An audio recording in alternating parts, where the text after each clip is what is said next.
Yes, go into the light, emerge to freedom.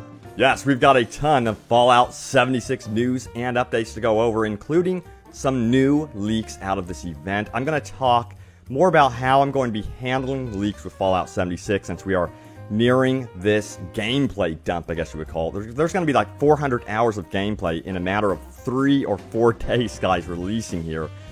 So I'm going to talk about how I'm going to be handling those leaks, because there's been some screenshots leaked from the event. And also, we've got some new information about weapon levels, weapon leveling, and stuff like that. Plus, will the Fat Man return in Fallout 76? And also, some new reactions out of this gameplay event as well, which are not considered leaks. But yeah, welcome back, my fellow Vault Dwellers and Wasteland Wonders. We've got a lot to go over, so let's do this.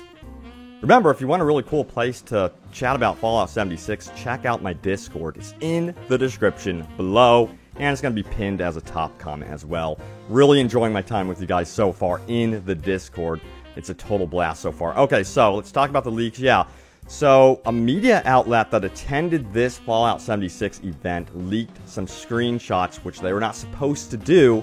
And they showed off some stuff, which I'm not going to show in this video. I know that really sucks, but hey, I'm sure you guys are resourceful. You can find these leaks for yourself out on the internet, Reddit, wherever. Maybe it's on a Fallout 76 Reddit. Maybe it's not. But you can go hunting. It's very easy to find. But I cannot risk my accounts, my YouTube channel, showing off some really bad quality images of Fallout 76. It just makes no sense being a couple days away from a huge gameplay reveal, which I will be able to report on freely. So I hope you guys really understand that. Plus, I'm not going to report on those leaks because it's also disrespectful to the content creators that are currently making videos right now. Plus, it kind of rewards the person that leaks the stuff and puts a spotlight on whatever they're doing. So hope you guys understand. You know, I've been to events. I've been up until midnight, the wee hours, making videos, crafting videos under NDA. So excited to release those videos, and someone leaks the gameplay from the event and it ruins everything, and all of your hard work goes up into flames. I remember doing that once, and I wasn't even allowed to release the gameplay I had edited at an event because someone leaked it, because trust was completely lost with everyone at that event. So as you can see, I'm going to respect Bethesda on this one. I hope you guys know that. Now, going forward with leaks is how I'm going to handle them. If a leak does happen in its gameplay or whatever, if it ends up on major media outlets and it's out of control, it's spiraled out of Bethesda's hands, so to speak, then I will probably report on it then, because, you know, if IGN, GameSpot, all those major outlets are reporting on it, I'm going to have to report on it. So that is going to be how I'm going to be handling leaks going forward. I hope you guys understand, but yeah, those leaks are out there in the wild. You know, check the forums, Reddit, and stuff like that. You'll see, you'll probably be like, yeah, I understand where you're coming from. Not worth reporting on in a video and risking your YouTube career and account. You know what I mean? All right, so let's talk about these new details about, you know, the weapons and leveling and stuff like that. So, out on Twitter, the Boomtown Times says this: Hiya, Pete. Do weapons and armor in Fallout 76 have level restrictions, or can you use them at any level? I also wanted to thank you for everything you and everyone else over at Bethesda have done for us so far. Keep up the good work. Smiley face. And Pete Hines responded, he's from Bethesda, he says, there are some of each that require you to be at a certain level, end quote. So yeah, it looks like some of these weapons that you get will actually require certain levels as you go through the game.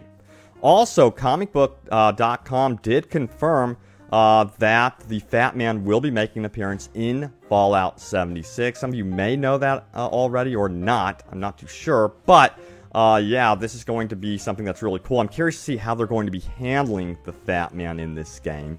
You know, everyone launching actual nukes at each other and then mini nukes at each other. You know, if you launch a mini nuke at someone, is that still considered a slap? That's what I want to know. How much damage do you do if someone disagrees with going into PvP with you?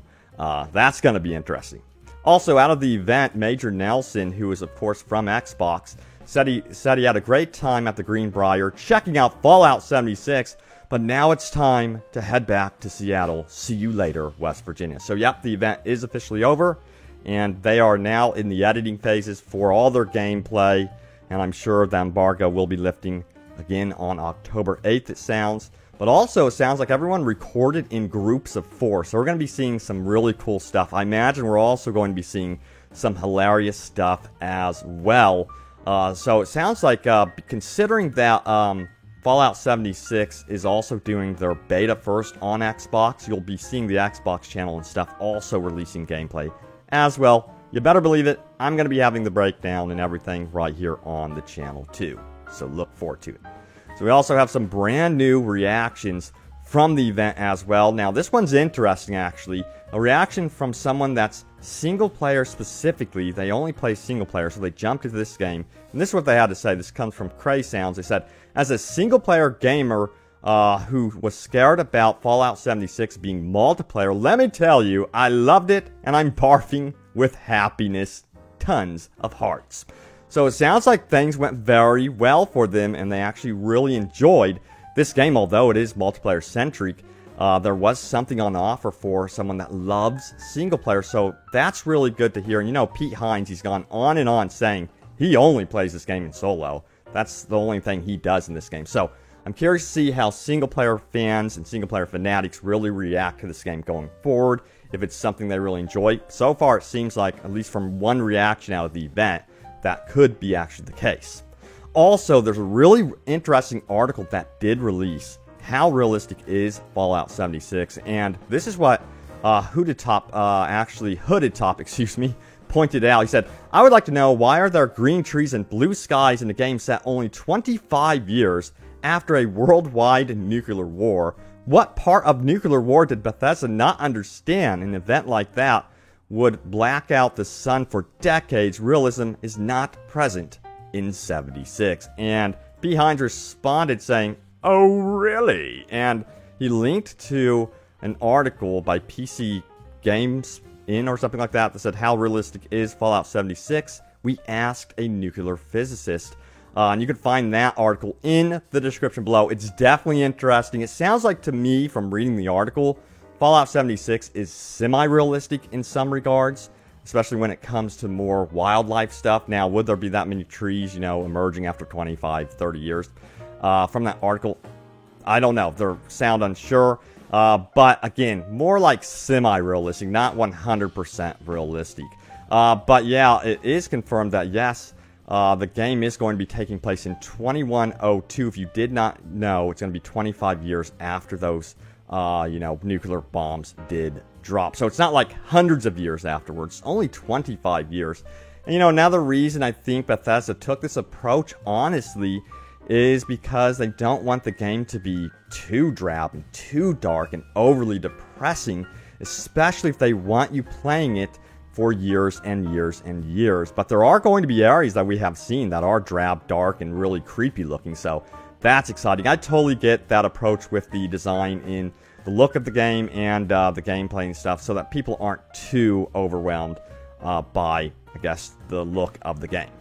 Alright, let's keep going, shall we? So we've got some top comments from you guys. Remember, you can leave a top comment down below for a chance for it to end up in the video. There's a shot of the nuclear depression as well. Plus, you got to remember also that when you launch your own nukes in this game, they probably want a kind of a different look from going into the nuclear launch zone, I guess you would say, the nuclear devastated zone, compared to where you were previously. So that's another reason I think they did as well. So the first top comment comes from Cameron Kirby, who says, I hope ghoulification is real, so I'm able to scream at people smooth skin while running at them with a machete, end quote. And a lot of you guys really also want to see things like being a mutant, including Captain Snowstream, who says, I'd love to have a super mutant character. How couldn't you fool on roleplay, puny human? I know, right? I would love to see that. Now, the question is this, guys. Is there going to be secrets with the existing mutations in this game to where you could actually look like a mutant down the road? How many times can you become mutated, and will that actually affect the look of your character, after many, many, many hours? Or could that be something they add post-launch? I personally think that they will end up messing with this in some way. At least I hope so. I think it would be hilarious to actually become, like, super mutated down the road. But I'm really excited about the mutations that are going to be in the game. And again, I really do hope that some of them affect how you look. Of course, we don't want like cat ears or anything too wacky. So we'll see what happens. Alright, so the next top comment comes from Enclave Soldier, who says, let's nuke a nuclear missile storage base. Got a lot of upvotes on that one. I didn't even think of that.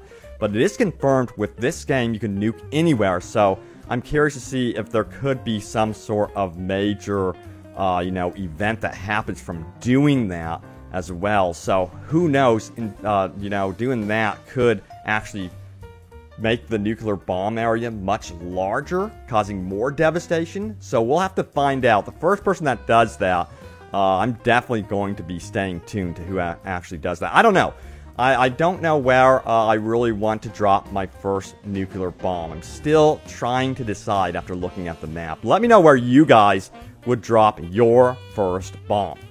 Alright, next top comment comes from 2000 Benderbot, another Futurama fan.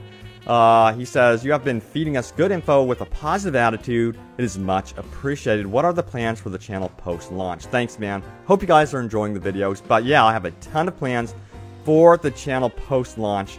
I have plans for this channel to stay on Fallout 6 indefinitely. As long as people play it, I'm going to be reporting on it basically forever. So look forward to that. I'm not just gonna abandon it, so don't worry about that. It's gonna be here to stay on the channel for a very, very long time. And yeah, I've got some really cool stuff planned, but I don't want to give it away. I want stuff to be a surprise.